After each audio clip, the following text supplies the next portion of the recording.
Okay, so we are about to dive deep into one of the most mysterious, most technologically advanced artifacts ever recovered from the ancient world.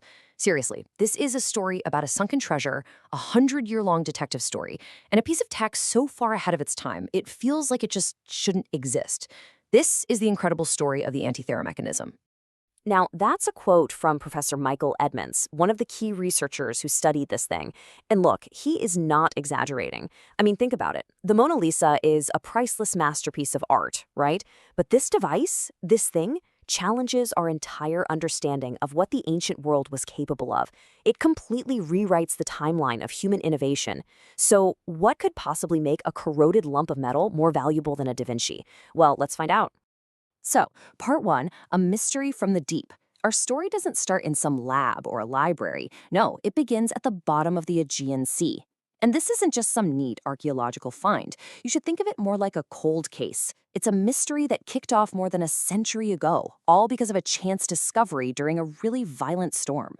No, really. Just take a second. What pops into your head? Maybe Roman aqueducts, the pyramids, some kind of crazy siege weapon. Well, whatever you're picturing, I can pretty much guarantee it doesn't even come close to the reality of what was hiding inside an ancient shipwreck. Prepare to have your assumptions about the past, well, completely shattered. This scene sounds like something straight out of a movie. It's the year 1900. A crew of Greek sponge divers is forced to take shelter from a nasty storm near this tiny island called Antikythera. One of the divers decides to go down for a look, and he rockets back to the surface, absolutely terrified, just babbling about seeing a horrifying pile of rotting corpses and horses. It wasn't bodies, of course. It was the incredible cargo of an ancient Roman shipwreck, priceless bronze and marble statues. And then, in 1902, amidst all this amazing art, they haul up this unassuming, corroded lump of bronze. And for the next half a century, that's all it was. It just sat in the National Archaeological Museum in Athens, almost an afterthought. I mean, look at it. It looks like a rock, a shoebox-sized chunk of green, corroded metal broken into a few pieces. It was so unimpressive that it was pretty much forgotten. Its secrets were locked away inside, just waiting for someone to find the key. Part 2. Gears from the Greeks. Now, the first real break in this case didn't come from an archaeologist. It came from a historian of science who had a hunch that this was way more than just a lump of metal. This is the moment our forgotten artifact starts to give up its secrets. For decades, all anyone saw was this calcified, corroded mass on the left. But then, in the 1970s, a historian named Derek de Sola Price pointed an X-ray machine at it, and suddenly everything changed. The rock on the left became the machine on the right. These faint outlines of complex interlocking gears just appeared, almost like a ghost image. It looked like the inside of an incredibly intricate clock. And that one image, that turned a museum curiosity into one of the greatest technological puzzles in history. 30. That's the minimum number of distinct, hand-cut, precision-engineered bronze gears that researchers have now found inside the surviving pieces. 30 gears, with these tiny triangular teeth all packed into a box about the size of a shoebox. Now, to put that into perspective for you, gearing of this complexity, it wouldn't be seen again in Europe for over 1,000 years, not until the massive cathedral clocks of the late Middle Ages. This thing was completely, utterly off the charts of what we thought the ancient Greeks could do. And this quote right here, it just perfectly sums up the big problem everyone had with this thing for so long. The mechanism was so advanced that it literally broke the historical paradigm. For decades, experts just couldn't bring themselves to believe what they were seeing. Their whole idea of the ancient world being, primitive, it acted like a filter. They saw the evidence, the gears were right there, but their entire education told them it was impossible, so they just looked for other explanations, because accepting the truth meant accepting that our understanding of history was just wrong. Part 3. Decoding the fragments. Okay, so with the gears confirmed, the next phase of the investigation began. The question was no longer, is this a machine? It was, okay, what kind of machine is it, and how in the world does it work? Answering that was going to require a whole new team with some serious 21st century tools. So in 2005, this international dream team gets together, called the Antikythera Mechanism Research Project, or AMRP. Think of it like a supergroup of academics. You've got historians, astronomers, mathematicians, and they're backed by tech giants like HP and X-Tech Systems. Their one mission was to use every piece of modern tech they could get their hands on to finally crack the code of this 2,000-year-old device. And their approach was brilliant. First, they used something called polynomial texture mapping. It's like a super scanner that can see microscopic details on a surface. Then they brought in the big guns, a massive 8-ton custom-built X-rays CT scanner. This thing let them digitally see inside the fragments and reconstruct every single gear tooth in 3D. And that's what led to the most unbelievable breakthrough of all. They could finally read the text.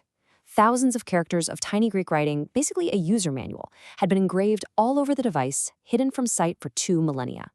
You have to understand the challenge here was just immense. The device wasn't just dirty, its very substance had changed. After 2,000 years under the sea, the bronze had chemically transformed into a new mineral, making the whole thing incredibly fragile.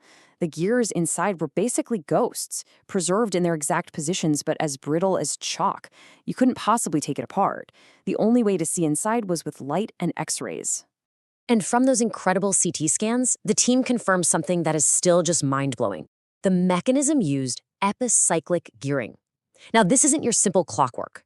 An epicyclic system, sometimes called a planetary gear system, is what you need if you want to model the weird, variable motions of things in the sky. For instance, from our perspective on Earth, the moon appears to speed up and slow down in its orbit.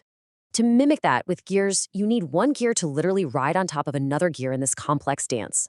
It is a brilliant, brilliant solution to a really complex astronomical problem, and here it was, perfectly engineered in bronze in the 1st century BC. Part 4, a cosmos in a box. So the detectives had all the clues. They had the gears, they had the inscriptions, they had the astronomical cycles figured out. It was finally time to put it all together. What did this incredible machine actually do? Well, the answer was more spectacular than anyone could have possibly imagined. The list of what this thing could do is just breathtaking. This device was a solar and lunar calendar. It predicted solar and lunar eclipses with startling accuracy, right down to the hour. It showed you the position of the sun and the moon against the zodiac. It modeled the moon's variable speed using that insane epicyclic gear system. It almost certainly had dials for the 5 planets known to the Greeks at the time: Mercury, Venus, Mars, Jupiter, and Saturn. Oh, and almost like a bonus feature, it even had a dial that would tell you the schedule for the next Olympic Games. It was, in short, a working mechanical model of the entire Greek cosmos. Honestly, this is the best analogy to help you grasp the sheer shock of this discovery. It is completely anachronistic. It's a piece of high technology found in an age that we thought was, technologically simple. Nothing else like it has ever been found. Not even close. There are no earlier versions, no similar devices mentioned in ancient texts, except for maybe a few vague lines by the writer Cicero. It just appears, fully formed, 1,000 years before its time. I saw this comment online, and I just love it, because it perfectly captures the elegance and the power of this device. It wasn't just a clunky prototype. It was compact, it was efficient, it was brilliantly engineered. It packed an unbelievable amount of calculating power into a small wooden and bronze case. It was the absolute pinnacle of technology for its day, a slim, powerful masterwork of design. So now, thanks to all that incredible work by the research project, the case of what it is has finally been solved. By combining all the data, reading the inscriptions, and modeling the gear trains, we have a complete digital reconstruction. We can finally see how a person 2,000 years ago would turn a knob on the side and just watch as all the dials, sun, moon, planets, eclipses, all moved in perfect sync, showing the state of the heavens for any date you wanted, past or future. A true cosmos in a box. Part 5. The Ghost of Lost Knowledge. But here's the thing. Solving one giant mystery only revealed another, even deeper one. We now know what it is and pretty much how it works, but the biggest questions are still out there. And they are questions that kind of haunt our own modern technological world. Just think about that for a second. This was not the work of some lone genius tinkering in a shed. The level of astronomical knowledge, the mathematical precision, the skill in metalworking, it all points to an entire tradition of scientific instrument making that has been completely, totally wiped from the historical record. Who were these people? And maybe more chillingly, how could a civilization that was capable of creating this just forget how to do it? Why did this entire branch of technology just vanish? This comment really gets to the heart of the most plausible and, honestly, the most frightening explanation. Knowledge isn't some permanent thing we build. It's more like a fragile flame that has to be passed from person to person, from master to apprentice. It exists in the hands and minds of skilled people. And if that chain gets broken, by a war, a disaster, or just a simple lack of funding, that knowledge can flicker out. Forever. And believe me, this isn't just an ancient problem. Think about this. Today, NASA can't just build a new Saturn V rocket from scratch. The blueprints exist, sure, but the specific, hands-on manufacturing knowledge, that feel for the process that lived inside the heads of thousands of engineers in the 60s, it's gone. It's the same with the formulas for Roman concrete or even giant complex software systems where the original developers have long since left. This kind of hands-on knowledge is incredibly vulnerable. And that's where we have to end. The Antikythera Mechanism isn't just some cool relic from the past. It's a profound warning for our future. It's a ghost of lost knowledge, a stark reminder of just how fragile civilization and all its achievements really are.